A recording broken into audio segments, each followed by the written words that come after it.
Assalamualaikum warahmatullahi wabarakatuh.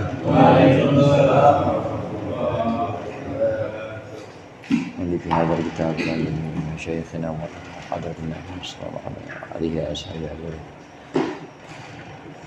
Jatina Al-Fatihah. A'udzu billahi minasyaitonir rajim. Bismillahirrahmanirrahim. Alhamdulillahirabbil alamin.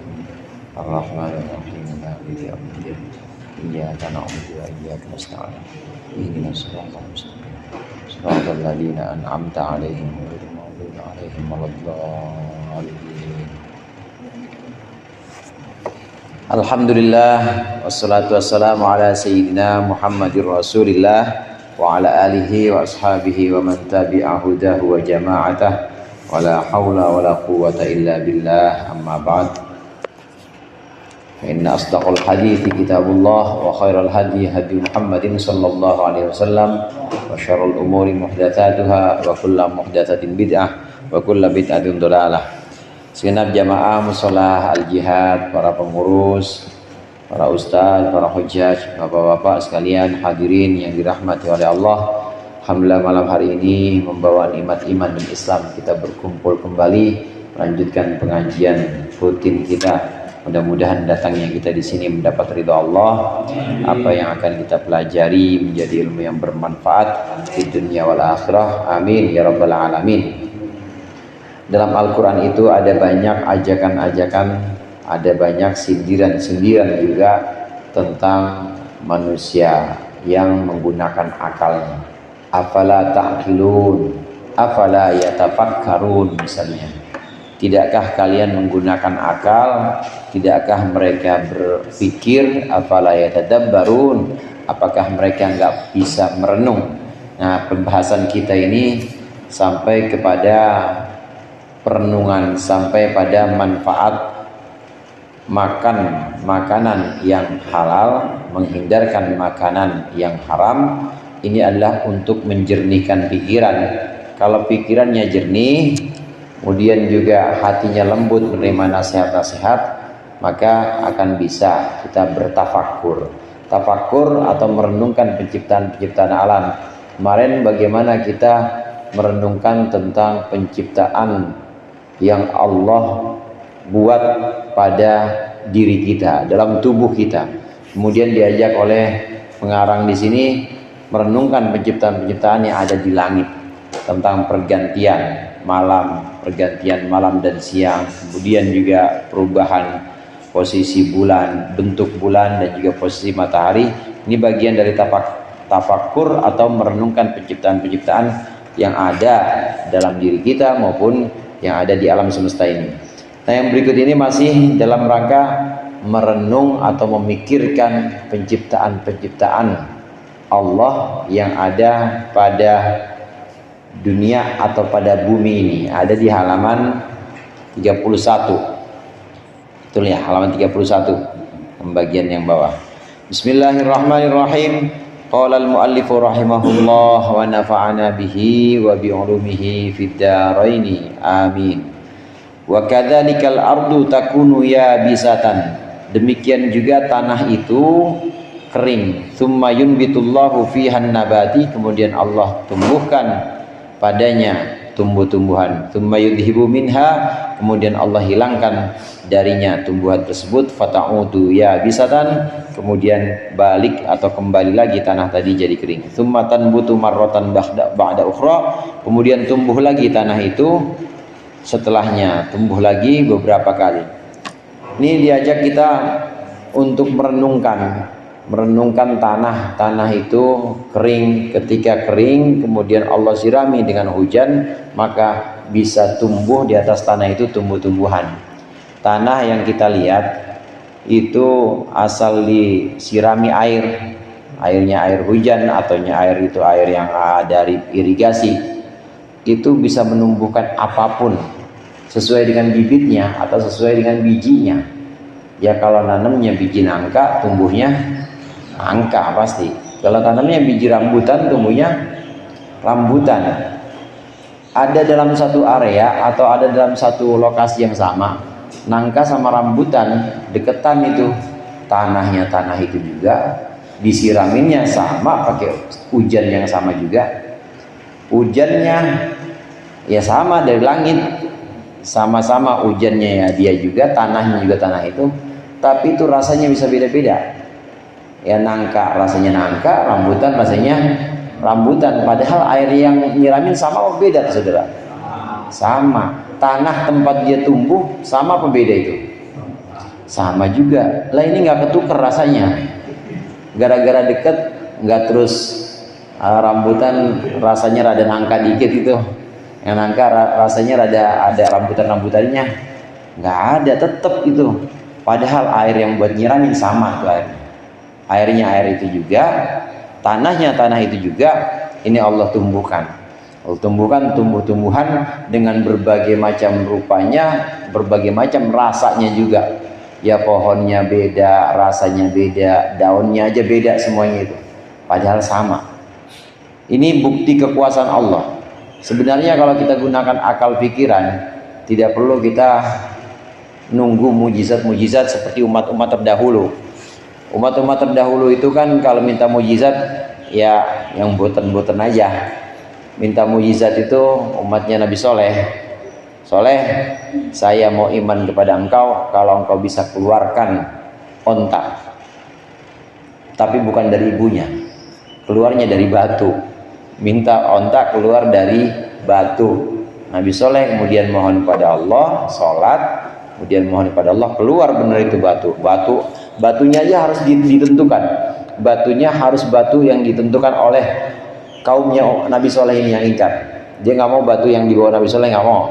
Jadi kira rekayasa, dibikin di mana apa, di hasil inian, hasil rekayasa, batunya ditunjuk sama umat ini, batu yang ini nih kudu keluar onta. Mintanya yang begitu-begitu, keluar itu onta. Itu kelihatan, kalau yang seperti itu kelihatan ya menakjubkan, sangat menakjubkan yang seperti itu.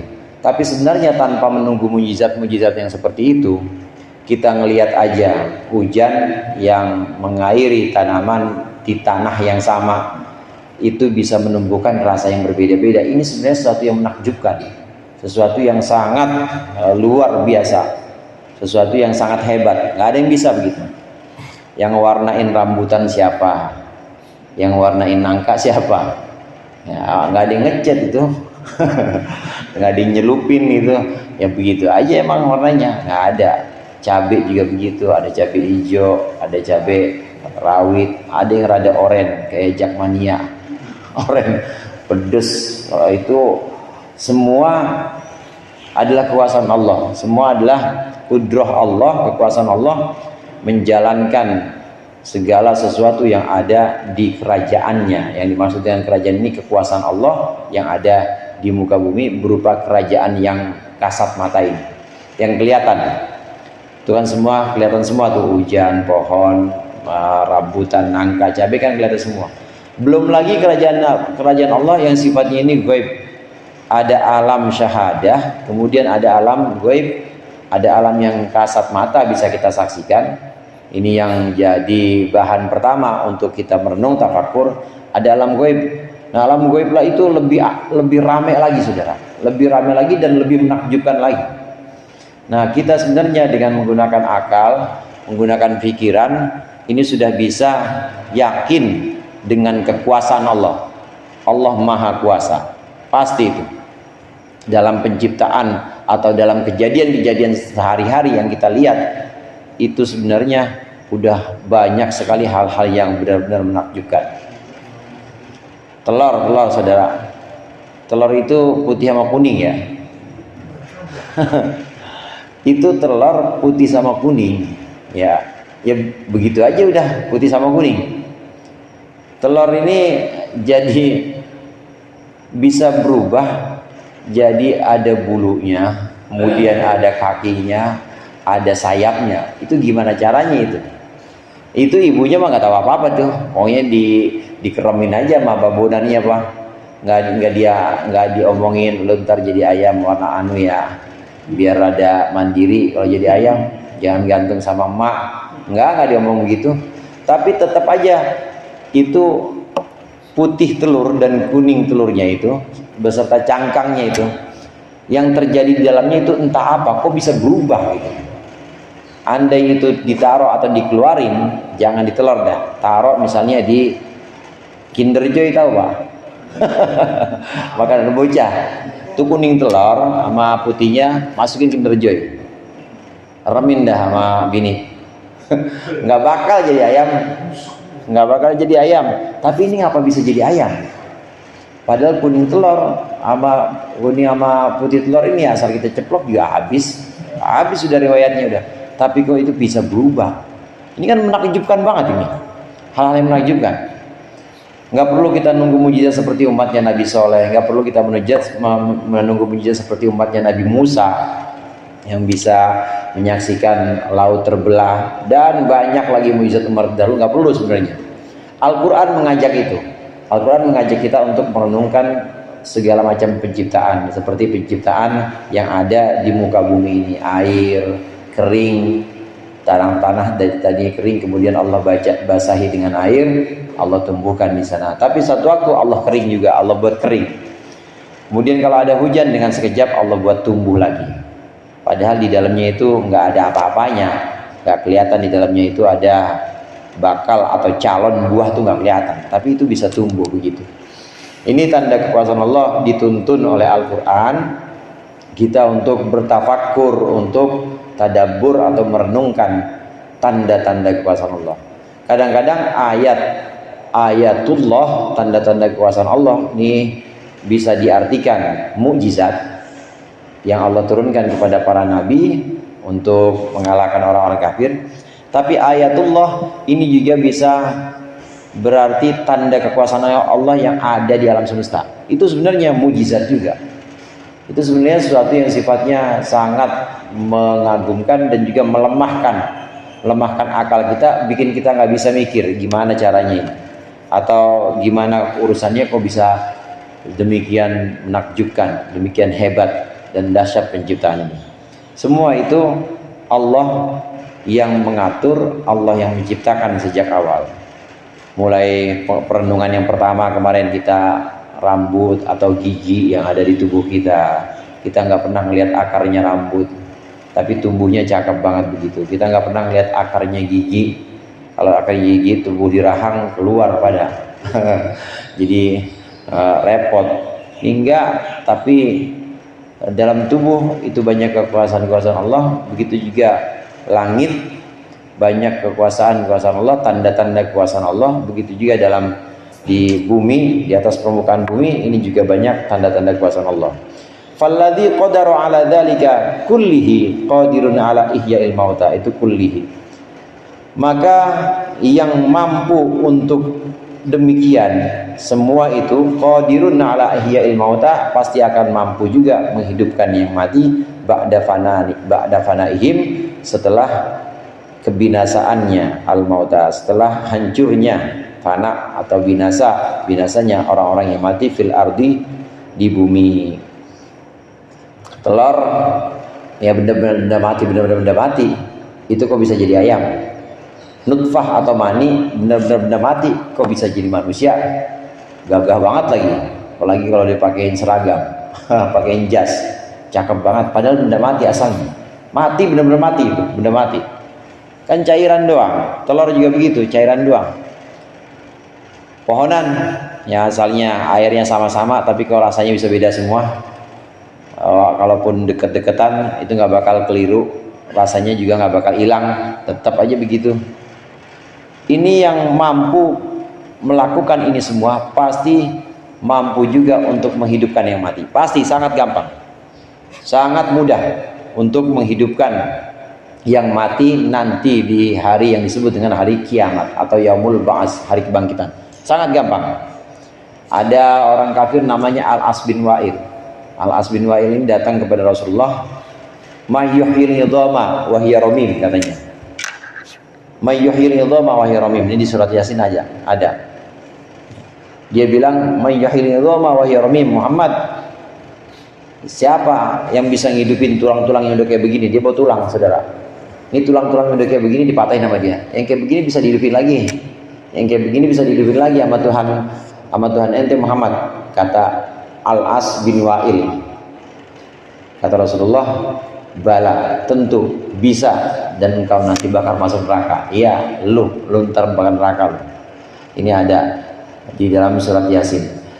Sangat mudah untuk Allah menghidupkan nanti manusia setelah kiamat, ini dihidupkan oleh Allah, karena yang tadinya tidak ada sama sekali aja Allah bisa adakan.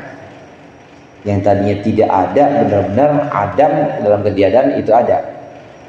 Demikian juga yang sudah ada bekasnya, itu juga Allah pasti bisa. Para ulama sering menyebutkan Allah mampu menciptakan dari ketiadaan, apalagi menciptakan dari yang sudah ada.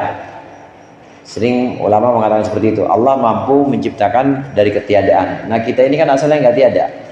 Kira-kira tahun 1800-an lagi ada di mana kita?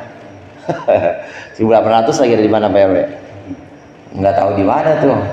Masih di zaman buyut kita ya. Buyut. Kalau nggak buyut ya udek-udek. Kalau nggak udek-udek apa atasnya? Gantung siwur. Iya. Kan ada canggah dulu, canggah, waring, udek-udek, canggah, waring. Itu pas zaman-zaman itu ada di mana itu kita? Lagi ada di mana? Ya mungkin ada di makanan. Makanannya siapa? Ya makanannya buyut kita. Kalau nggak makan buyut, makanan bapak buyut. Bapak buyut itu ya canggah. Atau makanannya waring. Tahu waring Pak? Waring itu kakeknya buyut atau kakeknya bapaknya canggah. Atau di makanannya udek-udek. Atau makanannya gantung siwur. Gantung siwur itu udah ketujuh. Makanya ada 7 turunan, itu misalnya ke atas 7, ke bawah 7. Itu kita lagi ada di mana? Lagi belum ada apa-apa. Bahkan buat disebutin aja nggak bisa. Kalau masih bisa disebutin mah, ya masih ada artinya. Saya nyebutin misalnya bacan, berarti ada tuh bacan, emang ada. Disebutin nggak tahu di mana, nggak tahu ada di Kalimantan, nggak tahu. Pokoknya bacan berarti udah ada, bisa disebut. Kalau masih bisa disebut, itu masih mendingan. Ini sama sekali nggak bisa disebut. Tahun 1800-an atau tahun 1700-an kita lagi ada di mana? Kan namanya ketiadaan itu. Dari yang tiada saja Allah bisa menciptakan, apalagi dari yang udah ada. Semua jasad itu akan hancur dan nanti akan disisakan yang namanya al-mudzanab, tulang ekor. Bapak, ada tulang ekor itu yang akan disisakan. Tulang ekor kita di sini. Jadi semuanya hancur. Begitu kiamat semuanya hancur. Nah, itu disisakan al-mudzanab atau tulang ekor. Nah, tulang ekor ini yang nanti dengan kuasa Allah, dengan izin Allah, ini nanti akan menyatukan yang terpisah dari bagian-bagian kita. Ada yang mungkin terpisah karena tiupan angin, kalau orang yang meninggalnya itu ya dibakar, apa namanya itu, ngaben, kremasi. Kalau kremasin lagi ya, kremasi. Ada yang dimakan hiu misalnya, pisah dibawa, itu bisa balik lagi. Al-mudzanab atau tulang ekor ini utuh.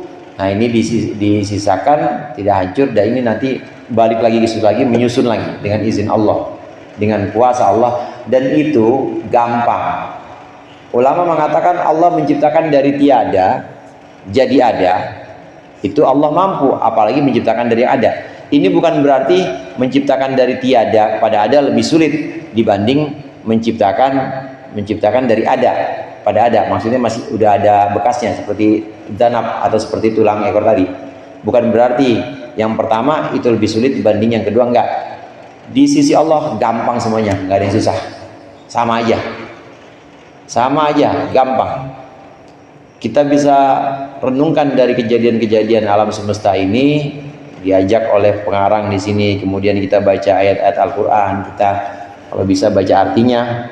Kalau yang ada terjemahnya baca artinya, diajak merenungkan tentang kejadian alam semesta, tentang segala sesuatu yang ada dalam diri kita. Ini untuk makin memantapkan, meneguhkan dalam hati kita bahwa Allah mampu untuk menghidupkan yang mati nanti ketika hari kebangkitan. Gampang saudara, sangat gampang. Banyak riwayat yang menyebutkan ini setelah tiupan sangkakala yang kedua. Ada satu kaul yang mengatakan sangkakala itu 3 kali. Bapak-bapak dengerin berapa kali?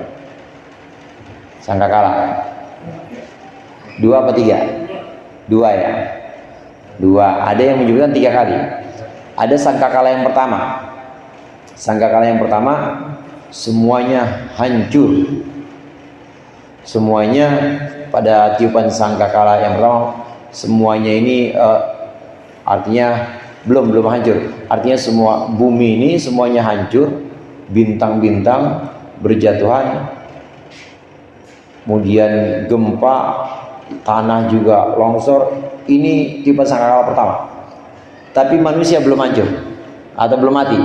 Jadi ngelihat saudara, ngelihat di depannya rumahnya ambruk, orang yang dicintainya atau temannya sendiri keurugan tanah, ngelihat bintang jatuh. Jadi manusia belum hancur, tiupan sangkakala pertama. Dan manusia yang hidup di zaman akhir ini atau zaman yang hancurnya dunia ini, manusia yang paling buruk, manusia terakhir, udah paling buruk tuh. Karena udah masa paling jelek-jeleknya manusia, paling jelek-jeleknya kurun atau jelek-jeleknya umat. Setelah Imam Mahdi, kemudian Nabi Isa, Imam Mahdi dan Nabi Isa itu satu zaman, udah berhasil semuanya diislamkan atau makmur semuanya dunia ini yang ada Islam. Kemudian wafat, Imam Mahdi wafat, Nabi Isa wafat. Nah berangsur-angsur jelek lagi tuh. Nah, yang terakhir, yang paling jelek ini yang ngalamin tiupan sangkakala pertama ketika semuanya hancur. Jadi kelihatan. Nanti tiupan sangkakala kedua baru dia mati semuanya. Termasuk malaikat mati. Kecuali orang-orang atau malaikat-malaikat yang Allah izinkan. Tiupan sangkakala kedua. Nah, nanti 40 tahun setelah malaikat termasuk yang niup juga udah Allah cabut nyawanya. Nanti yang tersisa itu hanya malaikat yang manggul arsy 8, kemudian malaikat Jibril, malaikat Israel, malaikat Israfil. Tinggal itu doang yang tersisa. Kemudian yang manggul arsy Allah wafatkan, ada malaikat Israel saling masih cabut nyawanya sama malaikat Israel. Kemudian malaikat Israfil itu dicabut juga oleh malaikat Israel wafat. Kemudian malaikat maut atau malaikat Israel ini Allah yang nyabut, malaikat Jibril juga Allah yang nyabut, habis dah, Allah sendirian. Nah, tatkala sendirian ini riwayat yang kuat menyebutkan Rasulullah menceritakan ini 40 tahun hujan. Nah disitulah Allah dengan kuasanya kemudian menjadikan yang tadinya terpisah kumpul lagi semuanya. 40 tahun baru tiupan sangkakala kedua bangkit.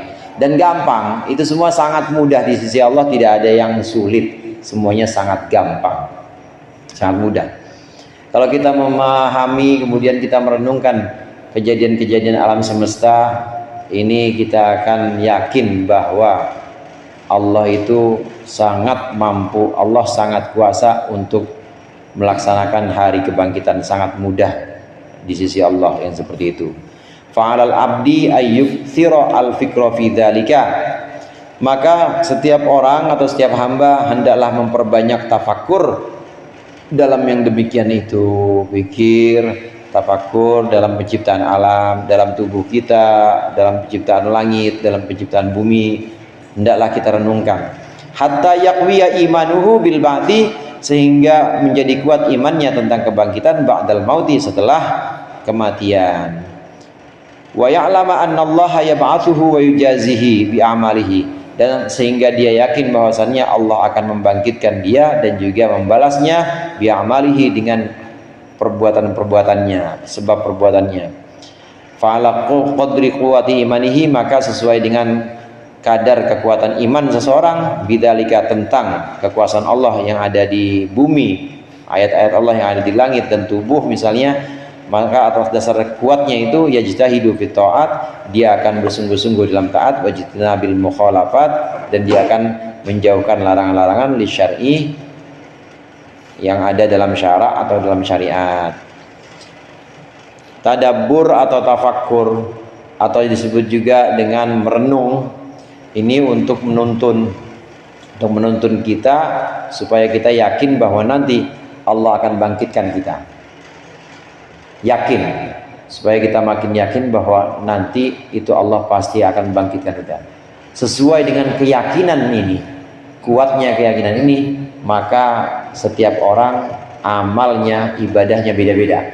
Artinya yang imannya kuat itu pasti amalnya kuat. Yang imannya kuat terhadap hari kebangkitan di mana nanti akan dimintai pertanggungjawaban, semakin kuat dia keyakinannya, imannya, maka semakin kuat juga amalnya. Yang dimaksud semakin kuat amalnya itu perbuatan-perbuatan baik yang Allah perintahkan dia kerjakan, perbuatan-perbuatan buruk yang Allah larang dia tinggalkan buru-buru. Dasarnya adalah karena iman kepada hari akhir. Karenanya sering Rasulullah menyebutkan man kana yu'minu billahi wal yawmil akhir. Barang siapa yang iman kepada Allah dan hari akhir. Itu simpulnya ada di situ. Kalau kita tahu rukun iman itu ada 6, betul ada 6, tapi sering Rasulullah menyebutkan barang siapa yang iman kepada Allah dan hari akhir. Simpulnya atau kuncinya di situ. Kalau iman kepada Allah, yakin bahwa Allah ngawasin dia, yakin bahwa Allah itu mengetahui segala sesuatu, bahkan mengetahui segala yang terbersih dalam hati kita. Sering saya sampaikan, Allah itu pengetahuannya nggak usah pakai alat seperti mata atau telinga, pendengaran, enggak. Semuanya Allah tahu, baik bentuknya itu suara, bentuknya itu gerakan, semua Allah tahu tanpa alat apa-apa. Nggak seperti kita makhluk. Allah tahu, bahkan pengetahuan Allah itu pada hal-hal yang sangat tersembunyi. Allah tahu dabiban namlati fi sakhratil aswadi fil lailil mudlim. Allah mengetahui gerakan kaki semut di atas batu hitam di malam hari. Tuh, malam-malam ada semut lagi jalan di atas batu. Malam-malam yang benar-benar gelap, nggak ada bintang, nggak ada apa-apa. Itu Allah tahu gerakan semut, gerakan kaki semutnya aja itu Allah bisa. Artinya ini sangat halus dan sangat tersembunyi, Allah bisa tahu. Nah, kalau kita yakin seperti itu bahwa Allah mengetahui gerakan hati kita, Allah mengawasi kita, berarti iman kepada Allah, kemudian iman kepada hari akhir, bahwa Allah nanti akan membangkitkan kita dan akan membalas amal perbuatan kita. Kalau baik akan Allah balas baik, kalau buruk Allah balas buruk. Makin kuat iman kita kepada ini, maka makin rajin kita ibadah, makin cepat kita lari dari maksiat. Orang amal ibadahnya baik, ini berdasarkan imannya. Kalau amal ibadahnya buruk, berarti imannya lemah, dia lagi lemah, dia lagi lupa kalau nanti itu bakal diminta pertanggungjawaban, dia lagi lupa kalau Allah ngawasin dia, itu lagi buruk. Tapi kalau imannya kuat bahwa Allah selalu mengawasi dan setiap perbuatan itu diminta pertanggungjawaban, pasti dia bagus amalnya. Jadi iman dengan amal ini pasti ada kaitannya. Iman gak kelihatan, maka wujudnya harus diwujudkan melalui amal. Gak cukup iman aja. Orang yang iman kepada Allah, bahwasannya Allah akan membangkitkan dia, memintai pertanggungjawaban, pasti dia amalnya akan rajin juga. Amalnya pasti akan kuat juga, menjauhkan maksiat dan melaksanakan taat pasti itu. Di sini oleh muallif, oleh pengarang menyebutkan sesuai dengan kadar atau sesuai dengan ukuran kekuatan iman itu. Orang yang imannya kuat tentang hari kebangkitan, tentang kekuasaan Allah yang maha dahsyat dan luar biasa di alam semesta, maka dia akan semakin menjauh dari maksiat dan akan semakin mendekat kepada Allah dengan pelaksanaan ibadah-ibadah, pasti itu. Tapi yang lemah, maka dia akan mendekati maksiat dan akan jauh dari perintah Allah. Orang yang nggak pernah mikir itu biasanya, dia nggak pernah mikir kalau nanti bakal diminta pertanggungjawaban. Dia nggak pernah mikir kalau nanti, kalau Allah selalu mengawasi dia kapanpun. Itu biasanya yang nggak pernah mikir ini pasti perbuatannya sembarangan, pasti sembarangan. Apa aja dimakan, mau halal ke mau haram, pokoknya dihabek aja semuanya. Udah kenyang disimpan sama dia, simpen buat investasi. Ya nggak peduli pokoknya yang haram-haram. Naudzubillah. Ini lantaran dia nggak pernah mikir, nggak pernah merenungkan tentang kekuasaan Allah ini. Wal maqalatut tasi'ata asyrah, maqalah yang ke-19, uhiya ila ba'dil anbiya, diwahyukan kepada sebagian nabi. Ati'ni, ini wahyunya, ati'ni, taatilah aku fima amartuk, dalam sesuatu yang aku perintahkan kepadamu. Wala ta'sini, dan janganlah engkau mendurhakai aku fima nasahtuka, dalam sesuatu yang aku nasihatkan engkau. Fima da'utuka, maksudnya sesuatu yang aku mengajakmu, ila ma fihi shalah, kepada sesuatu yang ada kebaikan, wa nahaituka, aku mencegahmu amma fihil fasad, dari sesuatu yang di dalamnya terdapat kerusakan. Makalah yang ke-19, makalah yang 19 ini wahyu dari Allah kepada para nabi sebelum Nabi Muhammad. Sebagian itu ada bentuknya pesan ini, taatlah kepadaku atas apa yang aku perintahkan kepadamu, dan janganlah mendurhakaiku atas apa yang aku telah nasihatkan kepadamu. Yang pertama, taat.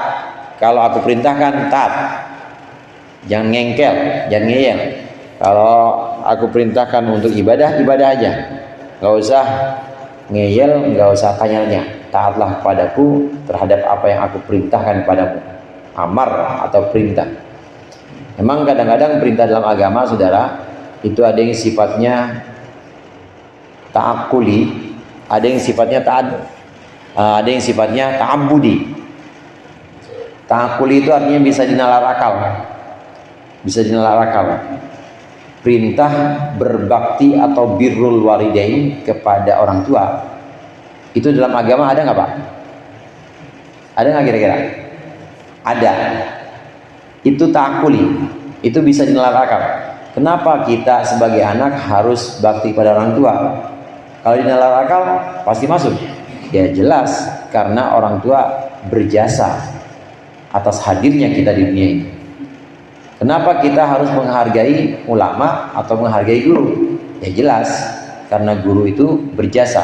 Kalau orang tua melahirkan atau membentuk, menghadirkan wujud kita, kalau guru ini nanti yang menyempurnakan ruh kita. Ulama ini ulama yang menyempurnakan ruh kita, supaya bukan cuma badan doang, tapi juga ada nyawa. Nyawanya ini punya kesadaran bahwa aku akan kembali pada Allah. Itu yang nuntun guru. Nah, kita harus menghargai guru karena ta'akuli tadi. Bisa dinalar bakti kepada orang tua, kemudian hormat kepada ulama, ini bisa dinalar. Tapi kadang-kadang ada juga yang tidak bisa dinalar. Kalau yang bisa dinalar namanya ta'akuli, kalau yang nggak bisa dinalar, tidak ada rasionalisasinya, itu namanya ta'abudi. Pokoknya ibadah aja, nurut aja. Rakaat subuh berapa saudara? Subuh berapa? 2. Pertanyaannya, kenapa Allah suruh 2 doang? Atau kenapa rakaat subuh itu jumlahnya 2? Maghrib 3. Kenapa 3? Nah, itu namanya ta'abudi. Ada perintah-perintah agama yang sifatnya itu ta'abudi, nggak bisa dinalarkan, ikut aja udah, ikut. Karena memang prinsipnya agama itu nurut, manut, taat sama Allah. Taat aja udah, nggak usah dicari-cari di balik perintah itu ada apa. Walaupun kalau kita cari sebagian ada yang bisa ketemu, seperti tadi bakti kepada orang tua kita cari sebagian ada yang ketemu. bahwa itu sudah sewajarnya karena orang tua itu berjasa. Dan kalau kita berbakti, nanti anak kita juga akan berbakti kepada kita sesuai dengan pengalaman-pengalaman orang dulu katanya. Bisa dirasionalisasikan dengan akal. Ada yang seperti itu, tapi ada juga yang enggak. Prinsipnya agama itu taat, ikut, nurut, pokoknya sama perintah Allah udah gitu aja, nurut. Walaupun sebagian ada juga yang bisa dinalar akal. Kira-kira lebih kuat mana imannya atau yakinnya? Lebih kuat mana taat ketentukan seseorang? Ini orang yang ikut aja, taat aja, dengan orang yang cari-cari tahu. Maksudnya nanya-nanya dulu, disuruh pergi ngulon, emang ada apaan? Kalau saya jalan ngulon, emang ada apaan guru? Sama orang yang pergi ngulon, siap guru berangkat. Kira-kira ketaatannya lebih kuat yang siap berangkat apa yang nanya dulu, Pak? Yang siap berangkat pasti lebih kuat. Itu ketaatan. Taati aku dalam apapun yang aku perintahkan kepadamu, kata Allah kepada para nabi. Taati aku dalam apa yang aku perintahkan kepadamu. Udah nggak usah tanya-tanya. Meskipun ada juga yang bisa dinalar akal, tapi dasarnya agama semua itu adalah taat, nurut, nggak usah tanya-tanya. Orang kalau disuruh bawa apa nih, kalau saya suruh misalnya angkat tuh karpet, ini angkat karpet ini, siap, saya angkat. Besokannya lagi angkat karpet, siap, saya angkat. Nah, ada lagi udah ganti orang yang bukan yang ngurusin musola yang kemarin, bukan, angkat tuh karpet. Emang ada apa di bawah karpet? Ada duit buat lo. Bener diangkat. Oh iya bener. Kira-kira itu ketaatannya kuatan yang pertama apa kuatan yang kedua? Yang pertama. Udah nggak perlu ada duit ya, siap pokoknya. Nah kita juga gitu, kita disuruh sholat, disuruh puasa, kita disuruh bakti kepada orang tua, baik kepada tetangga, udah siap aja, udah siap, nggak usah tanya-tanya atau nggak usah mencari-cari. Ini namanya taatlah kepadaku dalam apapun yang aku perintahkan. Pokoknya sam'an wa ta'atan, dengar, taat, patuh langsung. Nah kemudian yang kedua, karena ini nasihat yang bab 22, yang kedua, jangan durhakai aku terhadap apa yang aku nasihati kepadamu. Jemaah rahimakumullah, ini ada kata-kata nasihat oleh Syekh Nawawi Banten. Oleh Syekh Nawawi Banten diartikan nasihat itu adalah ajakanku kepada sesuatu yang ada kebaikan di dalamnya dan laranganku dari sesuatu yang ada keburukan di dalamnya. Itu namanya nasihat. Kalau orang nasihatin bocah, jangan hujan-hujanan loh, main bola hujan-hujanan di lapangan sambar petir aja. Itu kira-kira karena sayang atau karena gendek mau bocah? Karena sayang. Nasihat itu dasarnya sayang, saudara. Karena ingin mengajak sesuatu yang di situ ada kebaikan atau mencegah sesuatu yang di situ ada keburukan, ada bahaya. Nah contoh yang tadi anak sambar geledek ini, anak sambar geledek ini melarang sesuatu karena di situ ada bahaya, larang. Nasihat ini artinya sayang. Nasihat muncul karena sayang.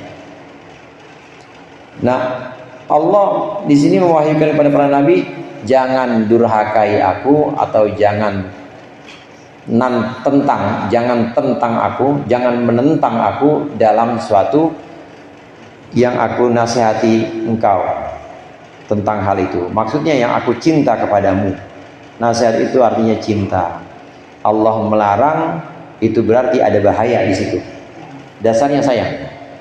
Allah memerintahkan atau mengajak, ayo pada sholat, hayya 'alas sholah, sholatu khairum min naum, sholat lebih baik dari tidur. Allah ngajak, itu berarti di situ ada kebaikan. Maka jangan durhakai, maksudnya durhakai di sini, jangan menentangku dalam apapun yang aku nasihati, karena nasihat itu berdasarkan sayang. Dan sayangnya Allah kepada makhluknya itu lebih dulu dibanding makhluk. Sebelum ada makhluk, Allah memang punya sifat Rahman, Rahim. Allah sayang. Semua yang Allah tetapkan, bentuknya ini syariat, ini dasarnya adalah nasihat, dasarnya adalah sayang. Karena sayangnya Allah kepada kita, jangan sampai kena bahaya, maka Allah ngelarang kita zina, ngelarang kita mabok, ngelarang kita judi online ke, judi offline ke, ngelarang kita minum. Karena dasarnya Allah sayang, di situ ada bahaya soalnya. Benar-benar bahaya. Udah terbukti sekarang. Allah ngajak kita untuk sholat. Allah nyuruh kita untuk puasa karena di situ ada kebaikan. Pasti itu, ada kebaikan. Nah, dasarnya ini sayang. Dan sayangnya Allah udah pasti. Lebih, bahkan melebihi sayangnya orang tua kepada anaknya. Melebihi sayangnya orang tua kepada anaknya, pasti. Anak yang tadi main bola hujan-hujan di lapangan, itu kalau orang yang lewat biasa nggak kenal, yang lewat sini orang Garut belum kenal, kampus ini baru datang, kira-kira ngeliat bocah yang lagi mandi hujan itu gimana kira-kira? Hah? Diem aja paling dalam hati, anak siapa sih itu, paling gitu doang ya. Tapi kalau yang ngeliat tetangganya, kira-kira gimana? Ngasih tahu pasti. Lu pulang, lu digebukin lo bapak lu, ntar lo pulang. Tapi kira-kira diangkat nggak? Tetangganya kira-kira diangkat nggak? Enggak, biasanya tetangga mah namanya bocah sekarang dibilangin galakan dia, paling bilangin doang, pulang lu, cariin lu mal lu, udah paling bilangin doang tetangga. Nah kemudian kalau yang lihat bapaknya gimana? Hah? Bapaknya ngapain maksudnya takut? Bapaknya pasti diparanin juga, maksudnya samperin tuh anak, sentil lah paling enggak. Pulang, hujan-hujan, banyak geledek lagi, pulang. Tapi bapaknya punya urusan biasanya. Habis gitu pergi lagi dah udah. Pulang lu cari mak lu. Pulang, pergi lagi aja dia, orang ada urusan. Tapi kalau yang lihat ibunya nggak pakai ngomong, saudara. Jewer, diseret sampai rumah dimandiin, dibikinin teh hangat, diceplokin telur dadar, baru diomelin. Ini sayangnya ibu. Jadi sayangnya ibu sama bapak sayangan mana kira-kira? Sayangnya ibu. Sayangnya Allah lebih dari itu. Sayang Allah lebih dari ibu, lebih dari bapak, apalagi dari orang Garut tadi. Orang Garut tadi sayang sebenarnya, cuma karena dia nggak kenal begitu. Tapi Allah sangat mengenal kita. Allah sangat mengenal kita sehingga Allah sayang banget kepada kita. Makanya disuruh kita sholat, disuruh kita puasa, disuruh kita sedekah untuk bersihin harta kita. Itu karena Allah tahu kita. Kalau nggak digituin, kalau nggak disuruh yang seperti itu, harta kita bakal banyak yang buruk. Nanti imbasnya ke keluarga, anak pada bandel semua. Kalau kita nggak disuruh sholat, imbasnya nanti jiwa kita ini akan makin ke dunia mulu pokoknya, nggak ada perenungan. Nah semua ajakan Allah berdasarkan sayang, larangan Allah juga berdasarkan sayang juga. Mudah-mudahan bermanfaat. Lebih kurang yang saya mohon maaf. Allahul muwaffiq ila aqwamit thoriq. Wassalamualaikum warahmatullahi wabarakatuh.